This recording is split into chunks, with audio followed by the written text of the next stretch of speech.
Do you know much about the Homo floresiensis Yeah, and Hobbit found in Flores? I wasn't there when they found the Luzonensis, but I was there when the excavation was being done because the Philippine guy in charge of it was a former PhD student of mine, like Xiao Chun. Yeah, yeah. So I'm familiar with that. Wow. So that's the type specimen for Homo Wow. floresiensis, I believe, Yes, right? yes, yes, yes. Small bones have been found in other sites, but that has the partial skeleton of the woman who was found lying on her side, but she wasn't folded like this. She was, I think, lightly flexed.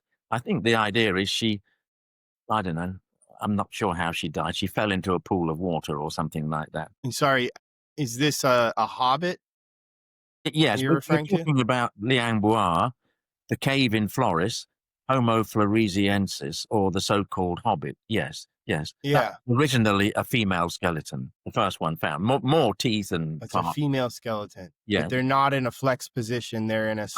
I think she might have been slightly flexed. I can't remember, but she wasn't bound up. She wasn't folded like the later bits. And she's not Okay. a Homo sapien. And the big question, of course, is who were they? Were they Homo erectus who became small in small islands, which happens to big mammals? They get smaller in small islands. Or Yeah. do they descend from some other lineage that came out of Africa, not Homo erectus, but maybe some sort of late Australopithecine, because their hands and feet, I gather, are somewhat Australopithecine-like. This is going back 2 million years ago. This is not 50,000. This is 2 million years ago, the first hominin movements out of Hmm. Africa. Hmm.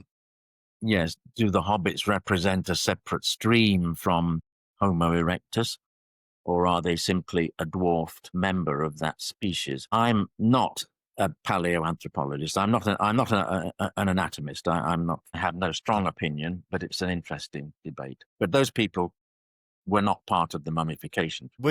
Where would you fall? Yeah. And so where would you fall on the camp? Do you think it's more of a Homo erectus stuck on an island effect, or was it a whole separate Yeah, species? I don't know. I don't know. I know people who have opposing points of view. Yes.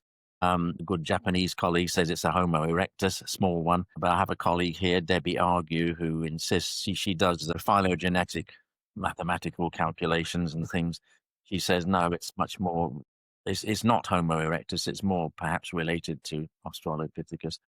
I cannot adjudicate that because I don't have the technical knowledge of the statistics. It all comes down to, well, archaeologists find these fossils, paleoanthropologists put them into species, but how real are the species and how different are they from other species and could they all interbreed anyway? Well, we don't know. But of course, going back 2 million years ago, there's no ancient DNA. So the oldest ancient DNA is the Cima de los Huesos in Atapuerca in Spain, which is 430,000, all those little burials pushed down a very dark, deep shaft. So yes, it's all mysterious and often quite confusing as to what was going on in the world, particularly before the arrival of Homo sapiens.